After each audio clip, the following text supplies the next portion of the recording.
बरसों पहले हमने नियति के साथ एक करार किया था और अब वो समय आ गया है जब हम अपना वादा पूरा करेंगे।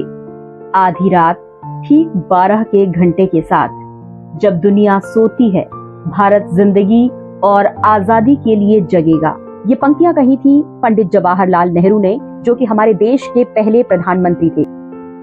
इमारत चाहे जितनी खूबसूरत बन जाए, लेकिन कभी भी उस पहली नींव की ईंट को नहीं भूलना चाहिए जिस नींव की ईंट पर पूरी इमारत खड़ी हुई है।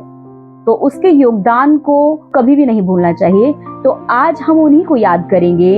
आज पुण्यतिथि है पंडित जवाहरलाल नेहरू की, जिन्होंने इस देश की नींव की ईंट का काम किया और आजाद भारत के पहले प्रधानमंत्री की जिम्मेदारी निभाई। पहले प्रधानमंत्री होने के साथ ही उनकी जिम्मेदारियां भी बढ़ी थी, क्योंकि हमारे देश ने गुलामी के एक अध्याय का, एक युग का अंत किया था और अब जिम्मेदारी थी इतनी सारी समस्याओं को, जो कि आजादी के साथ ही हमको विरासत में मिली थी, उन सब समस्याओं से डील करना।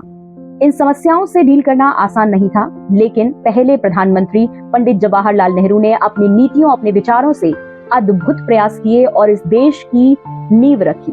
विशेष तौर पर अपनी गुटनिरपेक्ष नीति, भाईचारे, एकता, बंधुत्व की भावना के लिए जाने जाते थे। वे साम्राज्यवाद और उपनिवेशवाद, नस्लवाद के विरोधी थे।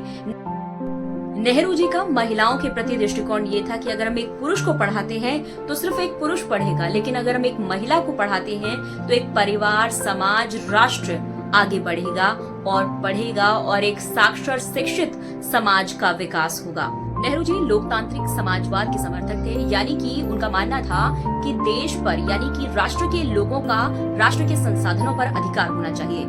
नेहरू जी ने धर्मनिरपेक्षता की बजाय संविधान में पंथ निरपेक्षता को इंट्रोड्यूस कराया। नेहरू जी का दृष्टिकोण बहुत वैज्ञानिक था। उनकी मनोवृत्ति काफी ज्यादा प्रोग्रेसिव थी, प्रगतिशील सोच के वो व्यक्ति थे और वो चाहते थे कि देश में औद्योगिकरण भी हो, देश में तकनीक भी आए।